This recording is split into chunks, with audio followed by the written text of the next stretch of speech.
Storm, earth, and fire, heed my call.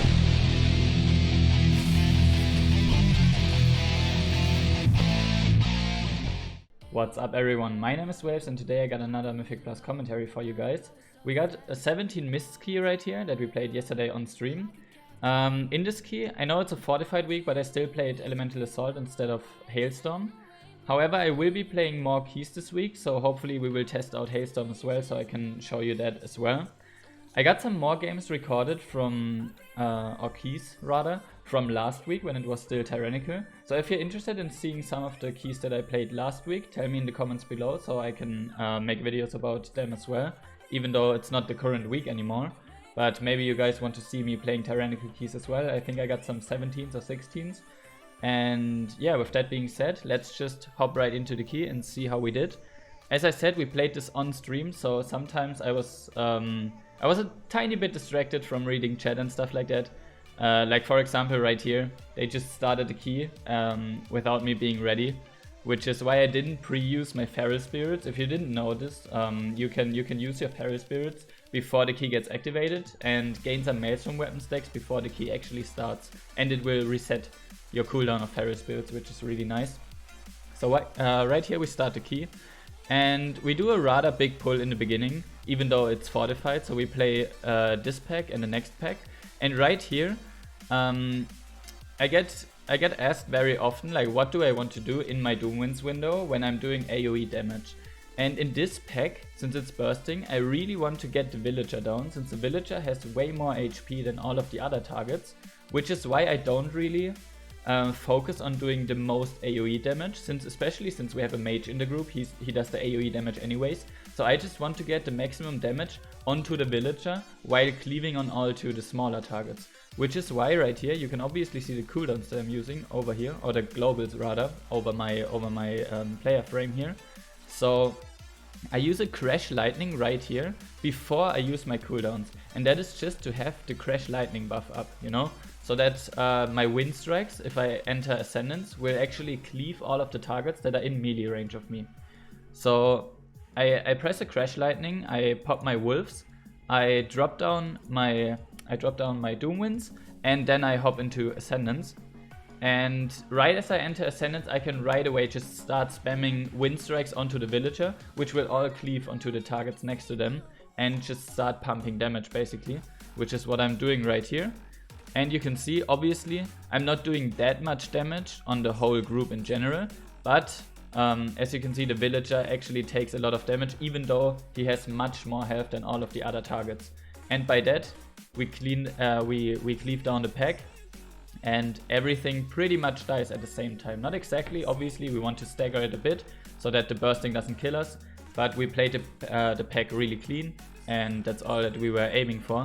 By the way, excuse me for having that name in details, but there's a thing on my stream that you can redeem channel points to make me change my details name. So by the way, short shout out to Hailstorm. Actually funny that I was playing Elemental Assault in this key, and the guy called Hailstorm made me choose this name, so shout out to him. So now we're playing this pack, and in this pack you can actually see like how dangerous fortified trash mobs can be, since they actually do a lot of damage. Like obviously we weren't like on point with the interrupts on this pack, I give you that, but the damage of the trash in some dungeons, in fortified weeks, in high-ish keys, I'd say. Like obviously for some people 17 isn't like the highest key ever, for some people it is, who knows. You can definitely see the damage ramping up quite a bit, which is why you gotta be careful on the trash packs. The thing is, if you play higher keys, you obviously have to pull bigger to be able to time the key. But then again, if you pull bigger, then you have to play even more precise, and it obviously gets more dangerous. So it's a really high risk, high reward kind of thing. But we will see how it turns out for us in this key. Now we play those two Crossbow Breakers here, and these are actually pretty scary as well. Not in terms of like they are really difficult, but those spikes coming out of the ground right there and the thrashing, that shit does a ton of damage on fortified on higher keys, which is why you definitely want to be careful about your health. And if you see that your healer is struggling, definitely don't be shy to throw out a healing surge or a chain harvest or whatever to keep the group top tier. You can see our tank is dropping really low just from tanking both of them here. I'm also playing Dauntless Duelist in this key again. I'm thinking about testing out different Soulbind paths in the next few keys that I play, and just test around a little bit, since as I already said, I'm not like the most experienced Mythic Plus player this season, so I'm just always open to test out new stuff and see how it goes. So maybe we will test out, like, I don't know, maybe like a key that we play like Draven and we play Hailstorm, something like that. And we play the thing on Draven that whenever you interrupt, you get 10% crit. Maybe that could be interesting with paired with Hailstorm. Who knows? I'm definitely gonna play more keys this week, and yeah, we will just see what I'm gonna try out there. The Pride actually gets destroyed here, since our mage used Combust on the Pride, which is really nice. Now we're playing the first boss, and on the first boss you obviously don't want to use anything. You see, I don't even use Doom Winds here, since A, it's a fortified key and the bosses don't have as much health. So if I use Doom Winds here on the big guy, I won't have it ready for the small guy, and the small guy is what we want to burst down to secure one phase, right? Also, pay attention to Tremor right here. So for the fear on this boss, you definitely want to have Tremor down for the Repulsive Visage, so you guys get knocked out of the fear. That's really important that you do this. So we get the big guy down, we Bloodlust, we still have a bit of Pride, and you can see, like, this is a 17 key. Look at this boss. Like, how many seconds were that? Like, what? Wait, let me see this again. Look at his HP. He starts about right here, right? Is this like a 12-second boss fight? Or maybe 14 seconds? Look at this damage. Like, we got Convoke, we got Combust, we got Ascendance. That was so overkill. In retrospect, it was probably bad that we all used cooldowns there. But to be honest, I didn't expect it to die that fast. So that was definitely a bit of an overkill. I wasted a few seconds of my Ascendance. We still have Bloodlust running. So yeah, we just continue onto the next pack right here. And yeah, we don't really have anything ready, which is why this pack is probably gonna take a bit longer. And on the mace in Mists, we have Nami as a healer in this key. And Nami's really good at just healing us while doing the mace. Like, she got a weak aura for that. And I can highly recommend to you guys, if you play with a pre-made, that you advise your healer to do this as well. Get the weak aura and do the mace while the DPS are dealing with the trash, and the healer just doing the mace and healing the group in the meantime, which she definitely does a good job at. And so here we have the next pack, and I got Doom Winds ready. No Wolves, no Ascendance, but we can still knock out quite a bit of damage just from Doom Winds.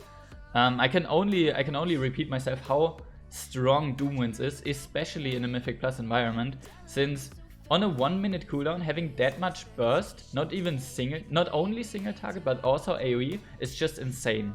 And especially since I'm playing Hailstorm in this, Elemental Assault in this key, I got so many Maelstrom weapon stacks all the time that it's actually really fun to play like this. Since the playstyle, in my opinion at least, gets really smooth. Like, you can just Crash Lightning, Chain Lightning, Storm Strike, and cycle those 3 all the time and just have tons and tons of damage. And I don't know, it's just really fun to play. We will see though, maybe by now I enjoy playing Hailstorm as well. I just haven't done it in a while. So I'm actually looking forward to testing it in the next few keys, and we will see how that works. And right here I got Wolves and Doom Winds ready again, but the trash pack is almost halfway dead. So I just decided to keep it for the next trash pack to not waste my damage potential there. Also, we definitely want to make sure to dodge the Stormflurry all the time, obviously, and try to just keep the pack CC'd, you know? Use your stuns, use your interrupts. Don't let the heal go through. That's really important on these trash packs. And yeah, if you have such a setup like we do, like we have We have a Vengeance Demon Hunter, a Fire Mage, a Boomkin. Like, we got so much constant damage. We can just cycle cooldowns. Obviously, in this key, we were actually not using voice. That's true, yeah. But we kind of know that if someone uses Combust, obviously I don't want to use like big cooldowns if my mage uses Combust. If my druid's Convoking, I don't want to use big cooldowns, since you saw on the first boss how wasted the cooldowns can be when you overlap them. And that's what you want to look out for, to just use your cooldowns in a way that you get the most out of it and you don't like overlap and waste them.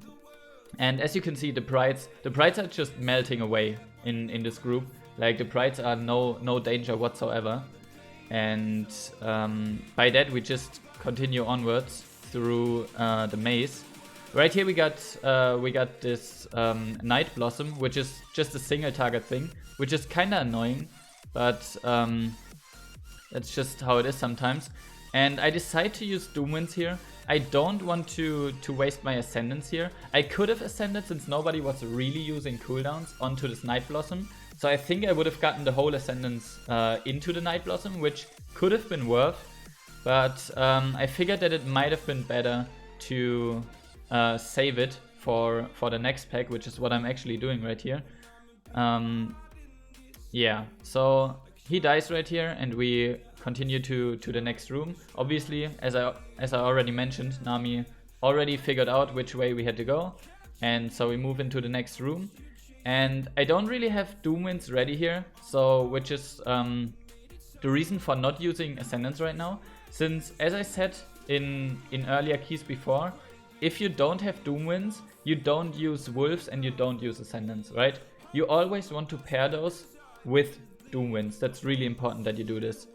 So right here again, we dodge the Stormflurry. There are actually multiple enemies in this pack that do it.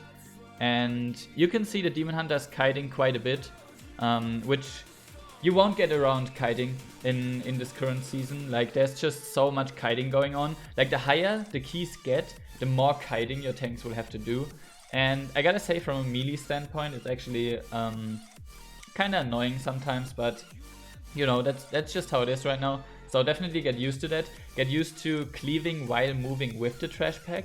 And yeah, just maximize your damage that way. Don't expect to always have the chance to stand still. And yeah, just go from there, I'd say. So right here we pulled the Mistcaller. I use Wolves, I use Ascendance, I use Doomwinds. We don't have Bloodlust yet, so it's just regular burst, and you can actually see our Holy Paladin doing tons of damage, since Ashen Hollow is just fucking broken. And yeah, we figure out who's the clone that we have to kill. We move over there and we kill it. We actually won't get Bloodlust at all during this fight, so damage is gonna be a bit lower, but it's definitely gonna be fine if we just play the mechanics. Obviously, if we have an Enhancement Shaman, Moonkin and the Fire Mage, we have enough damage anyways. We don't really need Bloodlust for bosses or Pride buffs for bosses. Since, especially in a fortified week, we got tons and tons of burst with our cooldowns anyways, so we don't really need it. Obviously, you gotta pay attention to the Vulpine so that you CC it. You can hex the Vulpines. So right here, there's an illusionary Vulpine. We got the Mage sheeping it, also the Druid rooting it all the times. So I didn't bother to hex them. But keep in mind that if your group setup is differently, or your group decides that you have to do the CC, keep in mind that you can throw a hex on there, and he CC'd for a whole minute. So definitely be aware of having that strong tool against that mechanic, basically. And with that being said, Mistcaller already down to 24% HP right here. We will get another guessing game though. I don't know how experienced you guys are in the dungeons. If you don't know how to find out which one's the real clone, you always want to find the one that doesn't fit in. Like, for example, if there are 3 signs with a circle on them, you kill the one that doesn't have a circle, like the 4th one. And while I'm talking, we actually just beat the boss and we skipped the last guessing game, since it's fortified, we got enough damage. If you push it right at the moment she starts casting the guessing game in the end, you can actually kill her before she gets the last one off. which is what we did there. And it actually saves you quite a bit of time if you do that. So we're already at like the last part of the dungeon, so to say, since it's only like a few more trash packs and then the last boss. So again right here, I don't use any cooldowns. I would have had Doom Winds in a few seconds, but obviously the enemies are quite low already. Actually, they have still a tiny bit of health. Like, I think I could use Doom Winds here and it would still be worth. But since I know that after these we will get Pride, and with the Pride buff we will do a big pull, I'm actually deciding to not use anything here and then use my cooldowns after the Pride with the Pride buff onto the big pull to get the most value out of them. So we just finish off these two right here and we get the Pride. I have Chain Harvest ready, which again I can only tell you that in every single key you want to have Chain Harvest ready for the Prides. For the case that your healer might be struggling with healing, you can throw in that the Chain Harvest and top off the whole group basically, which is really important. Also always use your healing stream on Prides, which definitely helps a lot as well with healing. And yeah, you can see I'm not using anything. I got Wolves, Ascendance, Doom Winds. I'm not using anything, not even my Sunder. I'm keeping everything for the Pride buff and the big pull afterwards. We also got Bloodlust coming up. Obviously, we want to keep that for the last boss, so we're definitely not using that at the moment. Mounting up right here, and let's see what our Demon Hunter decides to pull right here. Again, I got everything ready, and we got the Pride buff running. I'm just waiting a tiny bit here. I'm just crashing for a second here. Not dealing that much damage, so our Demon Hunter can group up the enemies. Keep in mind that if you play Enhancement Shaman in Mythic Plus right now, most of the weeks are actually skittish weeks for you, okay? Even if you don't have the actual affix skittish, as an Enhancement Shaman, your burst actually like creates so much aggro that it's really easy to pull aggro off the tank. So especially in higher keys, if you do bigger pulls, you gotta wait. You gotta wait and not use any damage until your tank groups up everything and like creates a bit of aggro, and then you keep pumping. Since it happened to me multiple times that I just ran in, I didn't even use cooldowns, right? But I just used a few globals and the enemies snap over to me and just kill me right away. So definitely pay attention to that. Don't over aggro your tank. Give him a few seconds and then just start bursting. And don't worry, your damage will be higher doing this, right? If you use your cooldowns and you die after 2 seconds, you won't do any damage at all. So definitely a big advice that I can give you, to just chill out, let him gather them, and then yeah, Wolves, Doom Winds, Ascendance, and just pump the damage as hard as you can. As you can see, obviously my mage is just going wild on this pack. Like, he's just ripping out the combust and the flame strikes, and let's go. He's pumping over 30k DPS. I'm not doing that bad of a job in terms of damage, but obviously it's really hard to compete with a mage. I can tell you that. Mages are definitely one of the, if not the biggest pumper right now in Mythic Plus. Probably the biggest damage pumper. But yeah, as kind of like a review of our comp setup, I think as an Enhancement Shaman, running this setup right here is one of the best setups that you can run currently. So Vengeance Demon Hunter, Holy Paladin, Fire Mage, Boomkin, and Enhancement Shaman. I think that this setup is actually really strong, and I can highly recommend you guys playing that. Right here we got another rather big pull, and I got Doom Winds, I do some damage, and right here there was no chance for me to react to that. Like, the tank dies and I die during my global cooldown, you know? I couldn't even use Rocky. Right here you can see he's not on cooldown, but I couldn't use him. I died so quickly. So I think our tank just didn't really have any defensives ready and still did a rather big pull, which was kind of sketchy. And I mean, you could see we died to it, but it's no big deal. It's a mist key. Mist is really forgiving actually. Like, don't worry if you wipe once or twice, you can always still time this key. So yeah, even on a 17, if you wipe, it's not the end of the world. The key is definitely still timeable. So we CC the Reavers there in the sky, and we do a rather small pull right here just to play it safe. We died before. not gonna do it again, just play them safe and go for timing the key, I guess. So again, I got Doom Winds again. I think it would have been 60 seconds anyways, but if you didn't notice, you get Doom Winds back up again once you die. So for example, if I did my burst and I used like Wolves, Ascendance, Doom Winds, whatever, and I do my burst and then I die and I Ankh, I can instantly Doom Winds again, which is actually really nice and something that you should keep in mind, that dying resets your Doom Winds. So yeah, if you die in a Mythic Plus right after your burst, definitely keep in mind that you can use your Ankh and come back and deal even more damage. So yeah, just a quick little tip on that. Next Pride, which is actually the second to last Pride that we have to play in this key. I got Chain Harvest ready, sorry, if we need the healing. But as you can see, the Pride is just dying. Nami's doing a really good job topping us. I think I might even use it anyways here. Yeah, just to stabilize and to do some damage as well. We get the Pride buff, and I'm not really sure. Oh yeah, we will just continue to trash. Okay, I didn't remember how much trash there still was. We're not doing. Oh, we're actually doing a big pull here. Okay.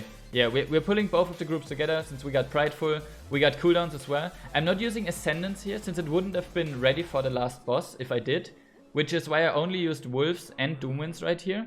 And that should definitely be enough to kill off this pack, obviously, since as you can see the mage is combusting again, like pretty much like on every other pull.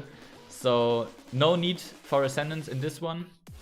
And we just cleave them down. Obviously, always pay attention to the bursting stacks this week, so you don't rack up too many stacks and you don't extend the debuff, which we are actually doing a really good job at in this key, in my opinion.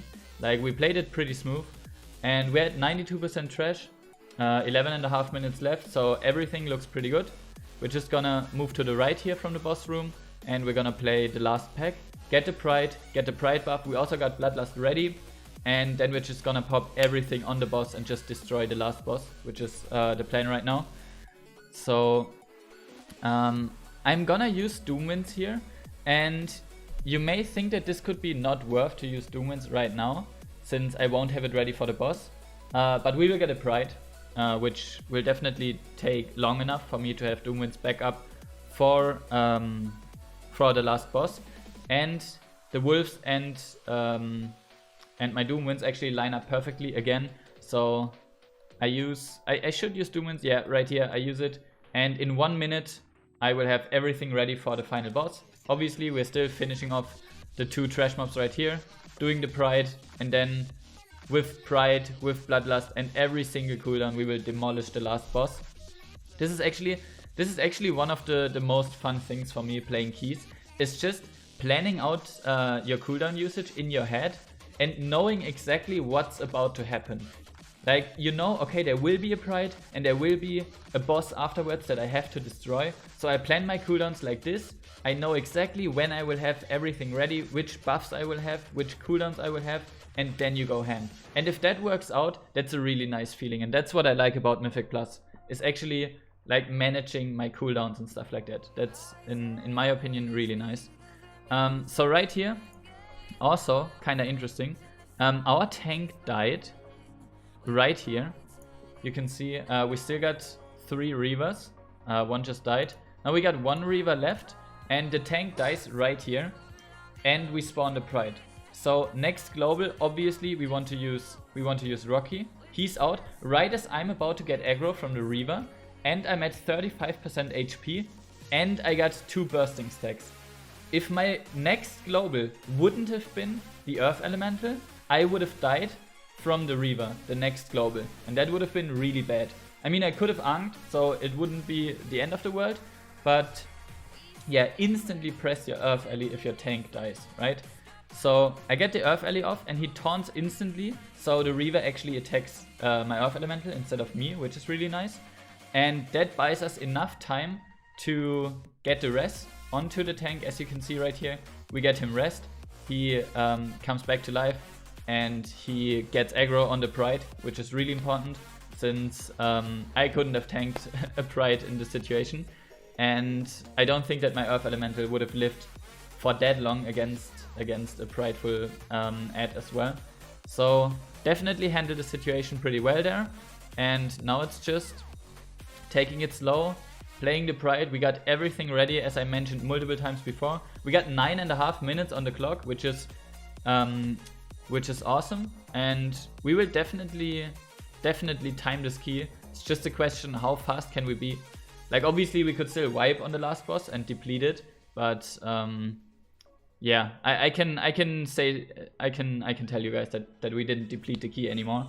So right here, let's go. We got everything ready. We use Bloodlust, Wolves into Ascendance, 1 Wind Strike, we drop the Wind Fury Totem, and we spam Wind Strikes and Sunder and more Wind Strikes, and we just demolish this boss, right? You can see the damage is quite high. I'm doing 22k, and we're just pumping. This is a 17 key, and the boss is already at 40% HP. You can see with our setup, like even the Holy Paladin is doing the amount of damage that the DPS are doing right now. So I mean, obviously I know that Holy Paladins are really strong right now, but with this setup you can go the whole distance. You can time, I don't know, 19, 20 keys. Obviously there are some Enhancement Shamans timing 20 keys right now, but this should show you that it's actually possible. Obviously I didn't do a 20 key, but just so you know, like you can get there. You can get there if you put the time in. And there you can see we +2'd it, which is awesome. And in the overall damage you can see I actually do competitive damage compared to a Fire Mage and a Boomkin. I don't know how a Marksman Hunter would fit into this equation. I haven't really played too much with Marksman Hunters lately, so I'm not really sure on that. But you can see Enhancement can be competitive. It is possible. Obviously I did a lot of mistakes. I could have done way more damage than I did. Maybe not way more, but I could have done a bit more damage than I did. But there you have it. You can pump. I can recommend to you, play with friends. I got told that it's impossible as an Enhancement Shaman to pack 17 keys, and I only do that, or I am only able to do that because I play with a pre-made.